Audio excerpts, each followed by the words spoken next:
Hello भाई, कैसे हो आप सब? जल्दी जल्दी आ जाओ सभी साथी, फिर शुरुआत करते हैं आज की क्लास की। जल्दी जल्दी सभी साथी आ जाइएगा फटाफट से। चलो जल्दी जल्दी आ जाओ फटाफट से, शुरुआत करते हैं फिर आज की प्यारी सी शानदार सी जबरदस्ती क्लास की। सर आप कहाँ पे हैं? अपने घर पे हैं? चलो जल्दी जल्दी आ जाओ फटाफट से सभी साथी, क्लास हो गई है शुरू। चलिए आज जो हमारा टॉपिक है, आज हमारा जो टॉपिक है वो है कौन सा? स्रोत यानी सोर्स। आज हम पढ़ने वाले हैं सोर्स यानी टीचिंग से संबंधित कौन कौन से सोर्स होते हैं हमारे। उसमें दो तरह के सोर्स है, एक प्राइमरी और एक सेकेंडरी यानी प्राथमिक और द्वितीयक। तो आज हम पढ़ेंगे स्रोत के बारे में, कौन कौन से स्रोत है हमारे टीचिंग से संबंधित। तो चलिए एसएसटी से संबंधित, टीचिंग में भी एसएसटी से संबंधित,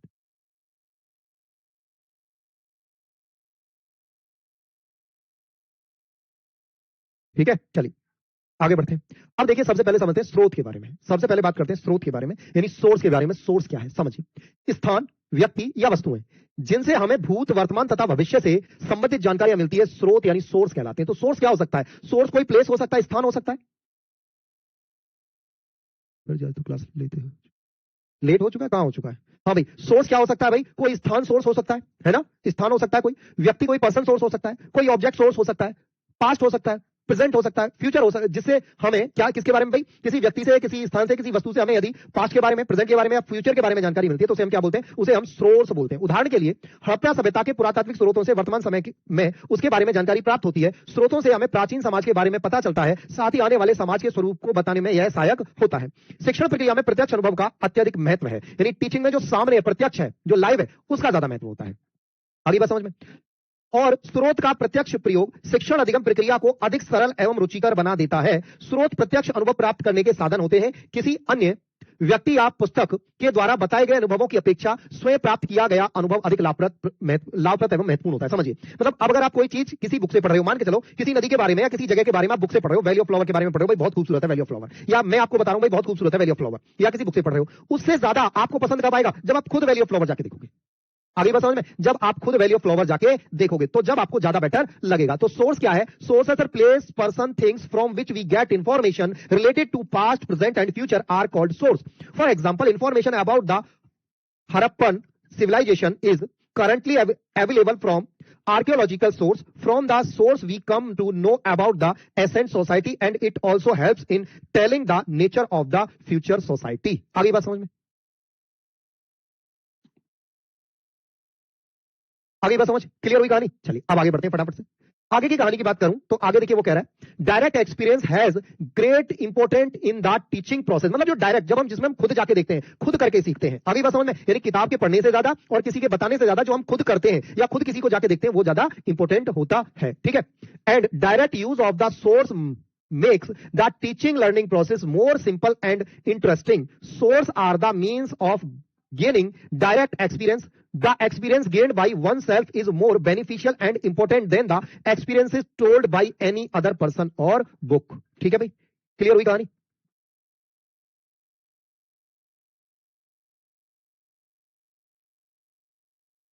क्लियर? हाँ जी बिल्कुल, सिलेबस समाप्त होने के बाद आपको क्वेश्चन आंसर करवाया जाएगा, ठीक है। चलिए अगला सवाल देखिए। स्रोतों के प्रकार यानी टाइप ऑफ सोर्स क्या होते हैं? टाइप ऑफ सोर्स क्या होते हैं समझिए। जानकारी तथा सूचना प्राप्ति के आधार पर स्रोतों को मुख्य दो वर्गों में विभाजित किया जाता है। नंबर एक, प्राइमरी सोर्स और सेकेंडरी सोर्स, यानी प्राथमिक रिसोर्स स्रोत और द्वितीयक स्रोत। क्या होते हैं प्राथमिक और क्या होते हैं द्वितीयक? समझिए, पहले बात करते हैं प्राथमिक स्रोत। कौन कौन से? प्राइमरी रिसोर्स, ऐसे स्रोत जो अपने मूल रूप में पाए जाते हैं, प्राथमिक स्रोत अथवा मूल स्रोत कहलाते हैं। ये मुख्यतः तीन रूपों में मिलते हैं। प्राइमरी रिसोर्स जो होते हैं वो तीन प्रकार से होते हैं। नंबर एक, भौतिक स्रोत। इसके अंतर्गत स्मारक, जैसे कोई बिल्डिंग है, कोई स्मारक है, जैसे लाल किला है, कुतुब मीनार है, कोई स्मारक है, स्मारक। प्रतिमा, कोई मूर्ति है, जैसे बुद्ध की, बामियान बुद्धा की मूर्ति जो है अफगानिस्तान में तोड़ दी गई थी। अस्त्र शस्त्र, जैसे आप देखोगे महाराणा प्रताप के अस्त्र शस्त्र है ना, महाराणा प्रताप के अस्त्र शस्त्र है। मूर्ति, कोई भी मूर्ति बनी है, ठीक है। सोनी पागल वागल तो नहीं हो, मैं पढ़ा क्या रहा हूं, तुम कमेंट में क्या भेज रहे हो, दिमाग में ठीक है कि नहीं ठीक है? ऐसे सवाल जो तुम मुझे भेज रहे हो, ये मैं कितने सवाल करवा चुका हूं, जाके यूट्यूब पर देख लो, उसी सवाल में कई सारी क्लासों में करवाया हूं मैं। तुम्हें लग रहा है कि मैं ये तुम्हारा इस समय पे ये सवाल बता सकता हूं? थोड़ा सा दिमाग है या नहीं, या ऐसे ही आ गए टीचर बनने के लिए? फिर कहते हो कि सर ऐसे गुस्सा करते हो। अरे जो मैं पढ़ा रहा हूं उस पर तो फोकस कर नहीं रहे हो, पता नहीं क्या फालतू के कमेंट किए जा रहे हो। अरे जब इंसान, सीधी सी बात है, टीचर किसी कमेंट को एक बार तुमने किया, उसने इग्नोर कर दिया, तो समझ जाओ ना कि वो जवाब देना नहीं चाह रहा है।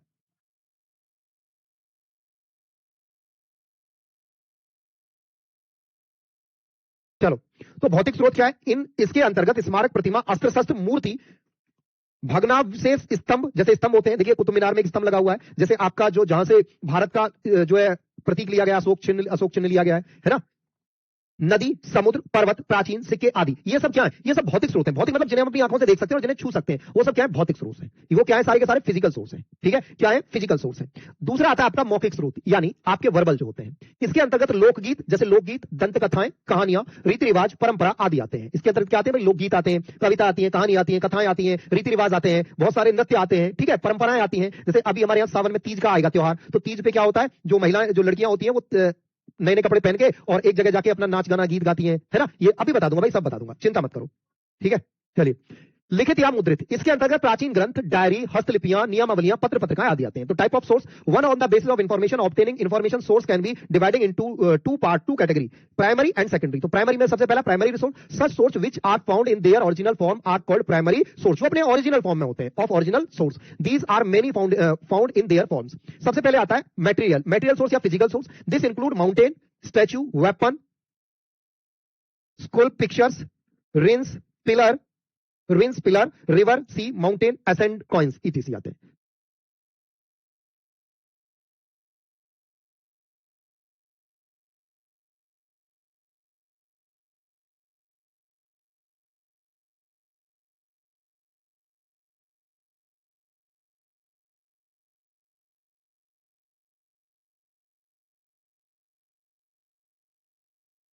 अरे भगवान, ये पूछ रहे हो ना, भग्नावशेष, इसका मतलब होता है खंडर। खंडर होते हैं ना, जैसे कोई बिल्डिंग वगैरह बहुत पुरानी हो, वो टूट फूट होती जाए, है ना, वो टूट फूट जाए तो उसके जो खंडर बनते हैं उन्हें बोलते हैं भग्नावशेष, खंडहर, इन्हें बोलते हैं खंडहर। ठीक है, चलिए आगे बढ़ते हैं। प्राइमरी सोर्स मैंने बता दिया। उसके बाद बात करें oral source, the include folk song, legend, story, ये कस्टम, ट्रेडिशंस, ये सारी की सारी। रिटन और प्रिंटेड, जिसमें क्या आ जाती है? एंसेंट टैक्स आ जाते हैं, डायरी आ जाते हैं, ये सारी की सारी चीजें आ जाती हैं, पांडुलिपि आ जाती हैं। प्राथमिक स्रोतों के गुण। अब प्राइमरी जो रिसोर्स होते हैं उनकी प्रॉपर्टी क्या होती है, आइए समझते हैं। प्राथमिक स्रोतों के गुण निम्नलिखित हैं। नंबर 1, प्राथमिक स्रोत संबंधित पक्ष का निष्पक्ष विवरण देने में सहायक होते हैं। ये निष्पक्ष विवरण देते हैं, मतलब ना किसी के पक्ष में ना विपक्ष में, बिल्कुल निष्पक्ष विवरण देते हैं। बेटा सिक्के जो है वो भौतिक रिसोर्स है, सिक्के जिन्हें आप छू सकते हो, देख सकते हो। हाँ बिल्कुल बिल्कुल, अवशेषों के बचे हुए रूप को, बिल्कुल अवशेषों के बचे हुए रूप को भागशेष बोलते हैं, भग्नावशेष।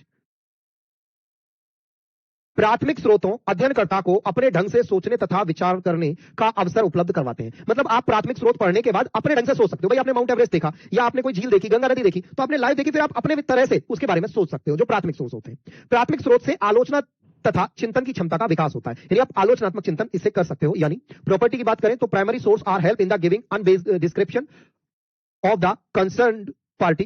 Primary source provide the realistic and opportunity. Researcher and opportunity or think and reflect is his own way. यहां से क्या होता है? रिफ्लेक्शन आ जाता है। ये आपके बोर्ड का रिफ्लेक्शन तो चीजें दिखाई नहीं देती है। Primary resource develop the ability to characterize and think. देखो यार, स्पीड मतलब ये चीज देखो, जो मैं पढ़ा रहा हूं वो चीज आम सी चीज है कि प्राइमरी रिसोर्स क्या है, सेकेंडरी रिसोर्स क्या है, कविता है, कहानियां हैं, पुस्तकें हैं, डायरी है, ये सब प्राथमिक रिसोर्स कहां है। ठीक है, लिखित होते हैं, कुछ भौतिक होते हैं, कुछ लिखित होते हैं, कुछ मौखिक होते हैं। ठीक है, आगे प्राथमिक स्रोतों की सीमाएं। प्राथमिक स्रोत की सीमाएं निम्नलिखित हैं, समझिए। प्राथमिक स्रोतों को लंबे समय तक सुरक्षित रखना कठिन होता है। भाई प्राथमिक स्रोत जो होते हैं उन्हें बहुत लंबे समय तक सुरक्षित रखा जाए, बहुत कठिन बात है। क्योंकि आप कोई बुक है, वो भाई बुक का जो पेज है वो 10 साल, 20 साल, 50 साल, 100 साल में खराब हो जाएंगे ना। अभी बस समझ में, तो जो पढ़ा रहा हूं पहले उसे तो पढ़ लो आप। मैंने ये जो सवाल आप पूछा मैंने कम से कम 20 क्लासों में करवा दिया होगा, जाके आप चेक करो, यूट्यूब की हर क्लास में ऐसा एक सवाल करवाया मैंने, और अभी आगे भी करवाऊंगा, आपको क्लास में भी ऐसा सवाल करवाऊंगा। ठीक है, आगे समझते हैं। स्रोतों को, बेटा शादी करना प्राथमिक स्रोत है। भाई आपको मैं बता रहा हूं, देखो जैसे मैं आपसे कहूं या आप किताब से पढ़ो कि जी शादी करने से कुछ ऐसे होते हैं, शादी करने से पूछो मत, मस्त जीवन चलता है, शादी करके तो मजे ही मजे हैं। कुछ ऐसे होते हैं ना, भाई शादी मत कर लियो, शादी करके तो जीवन बर्बाद हो जाएगा, कुछ ऐसे होते हैं। अब ये बात आपको कब पता चलेगी? जब आप शादी करोगे। तो ये कैसा हुआ? सोर्स कैसा हुआ? जीवन का आपको अनुभव करना है तो शादी कर ली, तो कैसा सोर्स हुआ? प्राथमिक सोर्स हुआ, प्राइमरी सोर्स हुआ। ठीक है, चलिए आगे बढ़ते हैं। इनको लंबे समय तक सुरक्षित रखना मुश्किल है। प्राथमिक स्रोतों की सहायता से अध्ययन तथा अध्यापन खर्चीला होता है, बहुत खर्चीले होते हैं। सभी के लिए प्राथमिक स्रोतों का उपलब्ध होना कठिन है। मतलब आप चाहोगे जी मुझे मान लीजिए ऋग्वेद मिल जाए, हाँ जी, पांडुलिपि को कीड़े खा गए, मिट्टी में मिल गई, तो इन्हें संभाल के रखना बहुत बड़ी बात है। ठीक है, आगे बढ़ते हैं। सीखने के प्रारंभिक स्तर पर प्राथमिक स्रोत ज्यादा सहायक नहीं है। सीखने का जो प्रारंभिक स्तर है, मतलब जब बच्चा छोटी अवस्था में जब सीखना शुरू करता है, तो वहां प्रारंभिक स्रोत जो है वो ज्यादा उपयोगी नहीं है। अभी बात समझ में? बेटा बुक किसी के द्वारा लिखी होती है ना, तो बुक प्राइमरी सोर्स भी होती है। देखो बुक मान के चलिए, मेरी बात समझिए, मैंने अपना जीवन परिचय लिया, मैंने एक किताब लिखी, आपने वो किताब पढ़ी, वो प्राइमरी रिसोर्स है क्योंकि वो डायरेक्ट मेरे द्वारा है। लेकिन अब सोचो कि जैसे मान के चलिए रामायण है, वो स्वामी तुलसीदास जी ने लिखी, तो वो तुलसीदास जी ने लिखी और आपने अगर मुझे देखा तो आप प्राइमरी रिसोर्स, लेकिन वो किताब क्या हो जाएगी, फिर सेकेंडरी रिसोर्स हो जाएगी। किताब क्या हो जाएगी, सेकेंडरी रिसोर्स हो जाएगी, प्राइमरी नहीं सेकेंडरी। पांडुलिपि प्राथमिक रिसोर्स है, ठीक है। आगे समझते हैं। लिमिटेशंस ऑफ प्राइमरी रिसोर्स मैंने बता दिया, it is a difficult to इन्हें प्रिजर्व करना बहुत मुश्किल है, ये बहुत खर्चीले होते हैं, एक्सपेंसिव होते हैं, है ना, और सभी के लिए अवेलेबल नहीं हो सकते। प्राइमरी रिसोर्स जो होते हैं are not very helpful in the initial stage, जो शुरुआती अवस्था होती है, आप कोई चीज शुरुआत में समझ रहे हो तो उसमें बहुत ज्यादा उपयोगी नहीं होते हैं। अरे एक बात बताओ, छोटा बच्चा है, उसे ठीक से अभी जैसे तुम हो, तुम्हारी स्थिति अभी तुम्हें ठीक से ये नहीं पता कि पेनिसुला क्या होता है, और तुम जो है चीजों को डिटेल में पढ़ना शुरू कर दो तो कुछ समझ आएगा, नहीं आएगा, समझ रहे हो ना। तो इनिशियल स्टेज में ठीक नहीं है। आगे आ जाइए। द्वितीयक स्रोत, देखो द्वितीयक स्रोत ऐसे स्रोत होते हैं, जैसे समझिए, मतलब कोई और मीडिएटर आपको जब बताता है, कोई तीसरा पर्सन, कोई थर्ड पर्सन आपको बताता है, जैसे समझिए मेरे बारे में आप किसी और से सुनो, तो व्यक्ति क्या हो जाएगा, सेकेंडरी रिसोर्स हो जाएगा। आगे बात समझ में, चलिए आगे बढ़ते हैं। ऐसे सभी स्रोत जो प्राथमिक स्रोतों का व्याख्यान तथा विश्लेषण करते हैं द्वितीयक स्रोत कहलाते हैं। ये स्रोतों का क्रमबद्ध रूप से अध्ययन करते हैं। द्वितीयक स्रोत प्राथमिक स्रोतों का चित्रात्मक तथा ग्राफीय वर्णन करते हैं। विश्वकोश, आत्मकथाएं, पाठ्यपुस्तक, वृत्तचित्र आदि द्वितीयक स्रोत हैं। जैसे मैं अपनी कोई किताब लिख दूं, वो क्या है, सेकेंडरी रिसोर्स। क्या है वो, सेकेंडरी रिसोर्स है, ठीक है, वो क्या है, सेकेंडरी रिसोर्स है, ठीक है ना। जैसे मैं अपने ऊपर कोई किताब लिख दूं, उस किताब को आप पढ़ रहे हो, तो आप मेरे बारे में किससे जान रहे हो, किताब से जान रहे हो, तो किताब क्या है, वो सेकेंडरी रिसोर्स है। जैसे महाभारत, रामायण, ये क्या है, सब सेकेंडरी रिसोर्स है, ठीक है।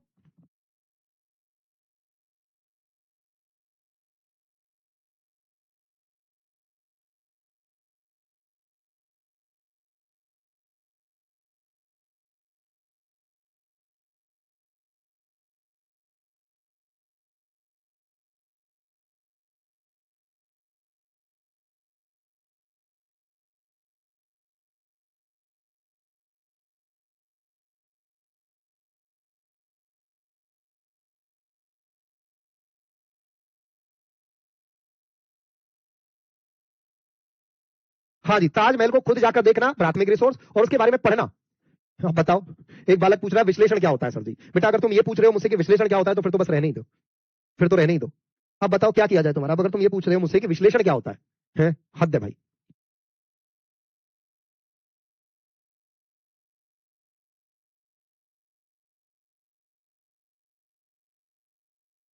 विश्वकोश नहीं समझते यार, अभी बताता हूं, देखो यहां समझो। All such sources which explain and analyze primary resource are called secondary resource. They study the source of systematically. Secondary resource provide the pictorial and graphical description of primary resources.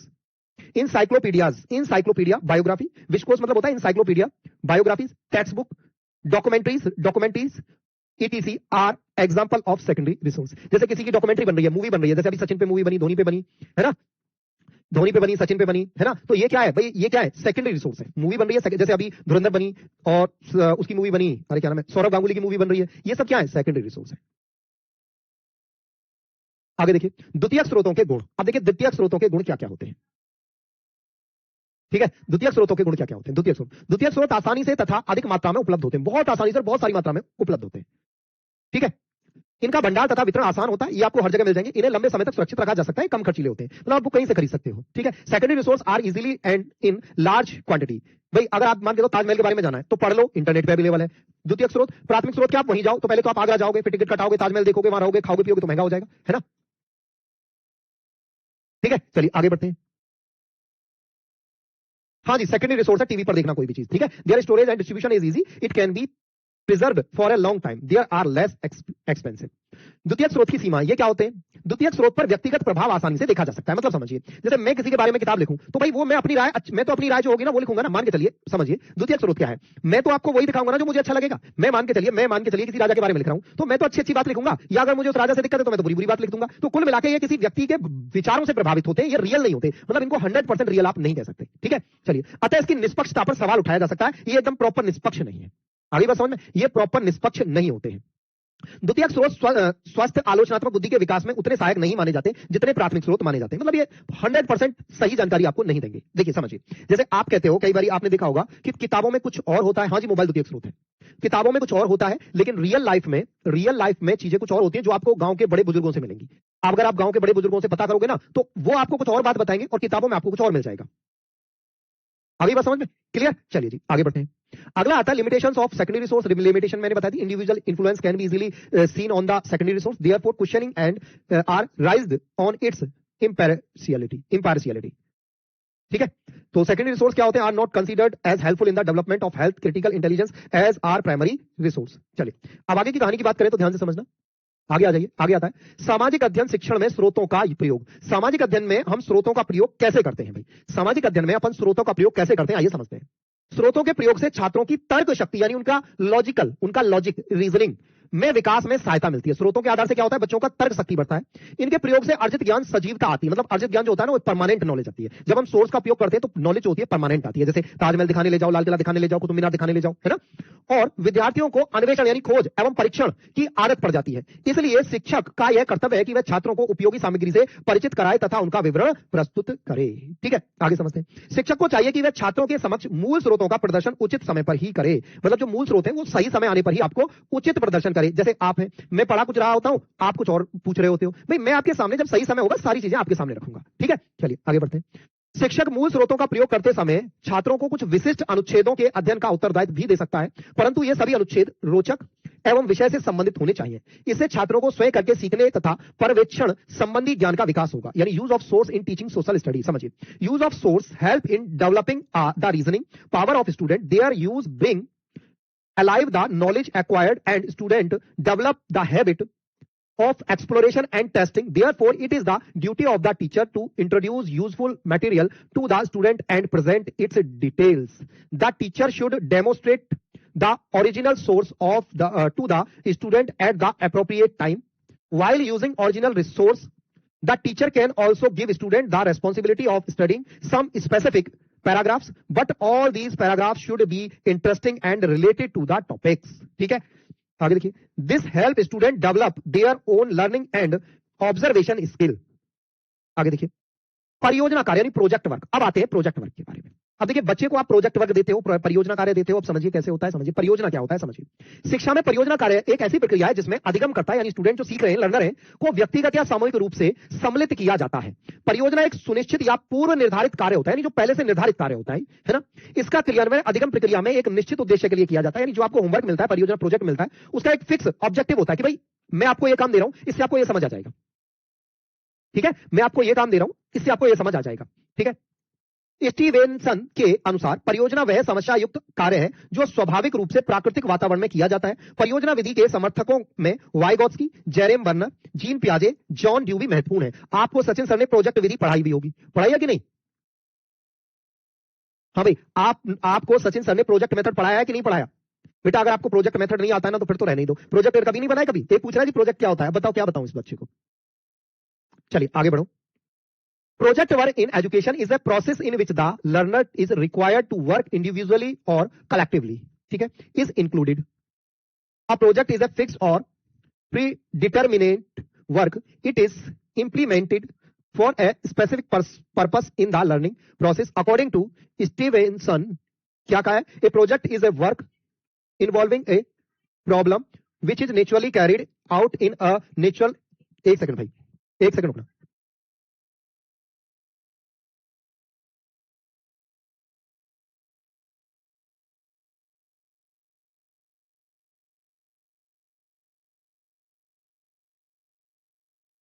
चलो, तो carried out in which is naturally carried out in a natural environment. ठीक है, लेवाइस्कोरी, Jerome Bruner, gene पियाजे, ये सब John ड्यूबी, ये इसके समर्थक रहे हैं। ठीक है, विनिंग के अनुसार वास्तविक जीवन जैसी परिस्थितियों में पूरा किया जाने वाला बालकों द्वारा आयोजित उद्देश्य युक्त कार्य परियोजना कहलाता है। प्रोजेक्ट क्या है? प्रोजेक्ट होता है वास्तविक जीवन की परिस्थितियों में बालकों के द्वारा आयोजित उद्देश्य युक्त कार्य परियोजना किया जाता है। मतलब प्रोजेक्ट में समझिए।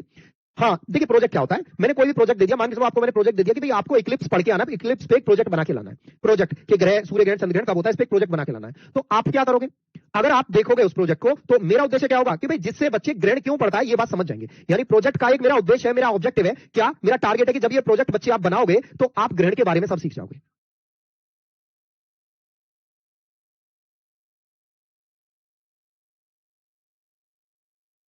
आगे बात समझ में?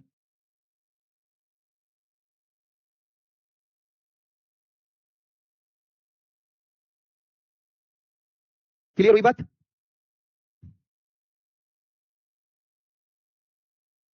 ठीक है, चलिए आगे बढ़ते हैं। किलपैट्रिक ने क्या कहा? परियोजना वह अभिप्राय युक्त क्रिया है जो संपूर्ण संलग्नता के साथ सामाजिक पर्यावरण में क्रियान्वित होती है। आगे बात समझ में? ठीक है, यानी परियोजना वह अभिक्रिया है जो संपूर्ण संलग्नता के साथ सामाजिक पर्यावरण में क्रियान्वित होती है, संपूर्ण संलग्नता के साथ। ठीक है, देखिए अकॉर्डिंग टू विंगनिंग, अब पर्पसफुल वर्क, यानी हमारा कोई पर्पस होता है, हमारा मोटिव होता है, हमारा ऑब्जेक्ट होता है, पर्पस होता है, work organized by children to be complete in real life like situation is called a project. According to Kilpatrick, a project is an intentional activity which is implement in a social environment with complete involvement। यानी आप अपना पूरा involvement दे रहे हो, पूरा बोलते हैं ना, एकदम पूरा समर्पित होके। समझिए, जैसे आप सीटेट पढ़ रहे हो तो पूरा समर्पित होके पढ़ रहे हो, पूरा इन्वॉल्वमेंट होके पढ़ रहे हो। साउंड ठीक नहीं है? क्यों ठीक नहीं है?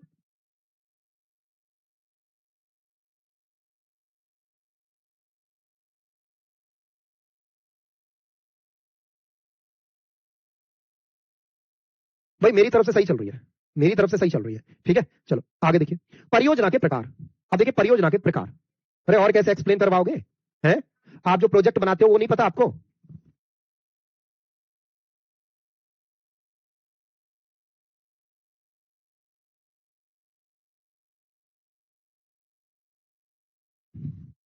ठीक है, चलिए आगे देखिए। शिक्षण कार्य के अंतर्गत परियोजना का विभाजन उसकी प्रकृति तथा स्वरूप के आधार पर किया जाता है। यानी जो प्रोजेक्ट होता है उसका जो डिस्ट्रीब्यूशन किया जाता है वो उसकी प्रकृति यानी नेचर और उसका स्वरूप के आधार पर किया जाता है। क्षेत्र के आधार पर इसे संकीर्ण तथा व्यापक परियोजना के रूप में विभाजित किया जाता है, परंतु शैक्षणिक परियोजना को मुख्यतः व्यक्तिगत और सामूहिक यानी इंडिविजुअल और ग्रुप दो भागों में बांटा जाता है। नंबर 1 व्यक्तिगत परियोजना यानी इंडिविजुअल प्रोजेक्ट क्या होते हैं? इस प्रकार के परियोजना कार्य में एक छात्र या छात्रों को अलग अलग कार्य करना होता है। भाई मतलब मैं आप सबको अलग अलग काम दे दूं, किसी को दे दूं कि भाई साहब तुम जो है इक्लिप्स करके लाओगे, किसी को सौरमंडल दे दूं, किसी को पृथ्वी की आंतरिक संरचना दे दूं, मतलब अलग अलग।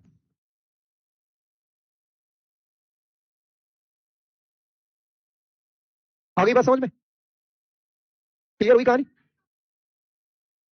समझ में आई?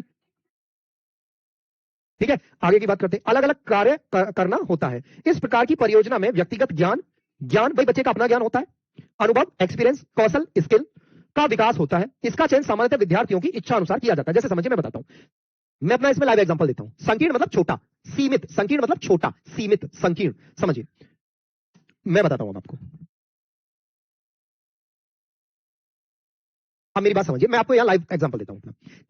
जब मैं बीएड करने गया तो बीएड में हमारी एक टीचर थी जो साइकोलॉजी पढ़ाती थी, सीडीपी पढ़ाती थी। वो क्या करती थी, हर बच्चे से इंटरेस्ट पूछती थी, हर बच्चे से इंटरेस्ट पूछती थी कि भाई बताओ तुम्हें कौन सा टॉपिक लेना है। वो हर बच्चे से टॉपिक पूछ के और बोलती थी, मैं बोला कि जी मुझे बुद्धि चैप्टर टॉपिक दो, कि ठीक है ये बुद्धि चैप्टर का कल आपको क्लास में पढ़ाना है। तो हर बच्चे का इंटरेस्ट पूछा, उसे वही टॉपिक दे दिया, हर बच्चे का इंटरेस्ट पूछा, उसे वही प्रोजेक्ट दे दिया। तो ये क्या होता है, ये होता है इंडिविजुअल, यानी हर बच्चे को अलग अलग, हर बच्चे को अलग अलग।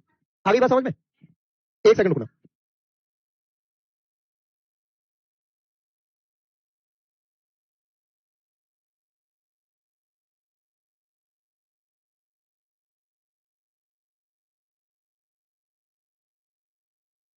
चलिए आगे बात समझ में? भाई मेरी तरफ से साउंड वगैरह सब ओके है, आपकी तरफ से दिक्कत होगी। चलो आगे बढ़े। तो ये आप देख सकते हो। दूसरा है सामूहिक या समूह परियोजना। इसमें क्या होता है, भाई ग्रुप बना दिए जाते हैं, ग्रुप बना दिए जाते हैं और ग्रुप में बच्चों को कोई काम किया जाता है। ठीक है, ग्रुप में बच्चों को काम दिया जाता है। यह समूह शिक्षण की एक व्यवहारिक प्रक्रिया है। इसमें बहुत सारे अधिगमकर्ता को एक साथ संलग्न किया जाता है। इससे छात्रों में सामूहिक कार्य करने, सामंजस्य स्थापित करने तथा उत्तरदायित्व की भावना का विकास होता है। यानी बच्चे समूह में कार्य करते हैं। ठीक है, तो बच्चे क्या करते हैं, समूह में कार्य करते हैं। आप ये नहीं जाते, देखो अलग अलग प्रोजेक्ट मिलते हैं कि नहीं मिलते, बनाए कभी स्कूल में या नहीं बनाए? देखो जाहिर सी बात है, मैं फिर कह रहा हूं, अगर आपने बीएड ईमानदारी से किया है, डेली कॉलेज गए हो, तो ये आपको बहुत अच्छे से समझ आएगा। अगर बीएड बीटीसी डीएलएड आप अच्छे से नहीं किए हो, कॉलेज नहीं गए हो, पेपर देने गए हो, तो फिर ये चीजें ऊपर की बात है फिर। ठीक है, चलिए जी। Type of project under teaching work are divided on the basis of their nature and form. On the basis of area it is divided into narrow and broad, narrow मतलब संकुचित होता है, narrow and broad projects, but educational project are mainly divided into two parts, individual and collective। तो individual मैंने बता दिया कि इसमें क्या होता है, एक पर्टिकुलर स्टूडेंट को अलग अलग प्रोजेक्ट दिया जाता है, और इसमें क्या होता है कलेक्टिव में, यानी ग्रुप में प्रोजेक्ट दिए जाते हैं कि भाई 4 5 6 10 लोगों का ग्रुप बनाया और उनको एक काम दे दिया, 10 का एक बनाया उनको दूसरा काम दे दिया। ठीक है, चलिए आगे बढ़ते हैं। परियोजना कार्य के सोपान, यानी प्रोजेक्ट वर्क के सोपान। सोपान मतलब होता है स्टेप, सोपान मतलब स्टेप क्या होते हैं समझिए। परियोजना विधि से शिक्षण करते समय निम्नलिखित पदों का अनुसरण किया जाता है। परियोजना विधि से शिक्षण करते समय निम्नलिखित पदों का क्या किया जाता है, अनुसरण किया जाता है। कौन से? परिस्थिति उत्पन्न करना, पहले उस तरह की कंडीशन उत्पन्न करिए आप।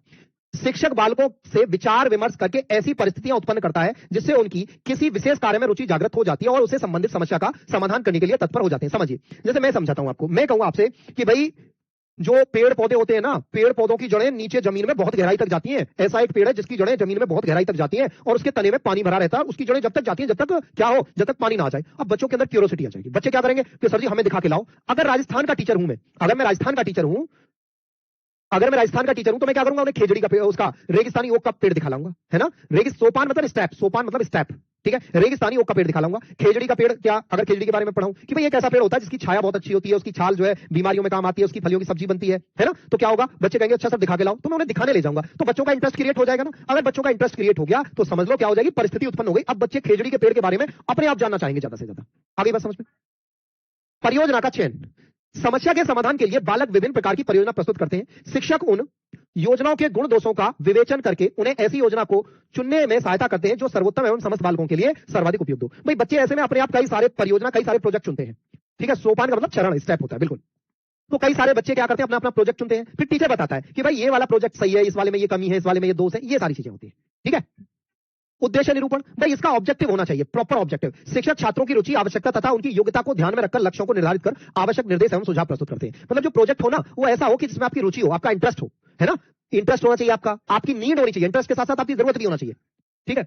परियोजना का कार्यक्रम बनाना, निर्धारित लक्ष्यों की प्राप्ति के लिए विभिन्न साधनों पर विचार विमर्श किया जाता है। साथ ही उनका तुलनात्मक अध्ययन करके उपयुक्त कार्यक्रम का चयन किया जाता है। मतलब चीजों का तुलनात्मक अध्ययन किया जाता है। 8 बजे होगा बेटा यूट्यूब पर क्लास, ठीक है।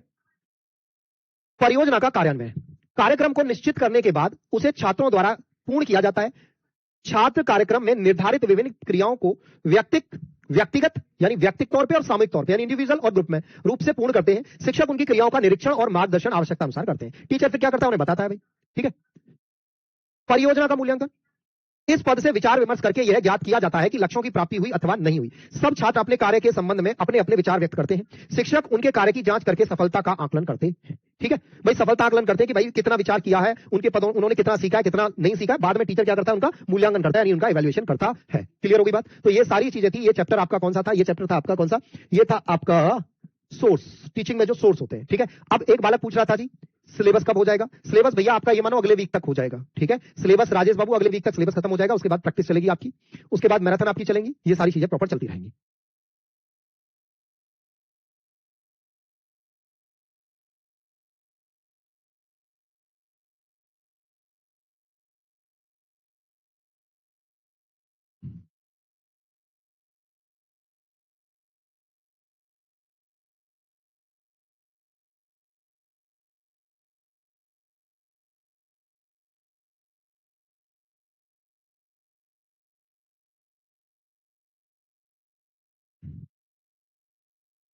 चलो क्लियर होगी बात।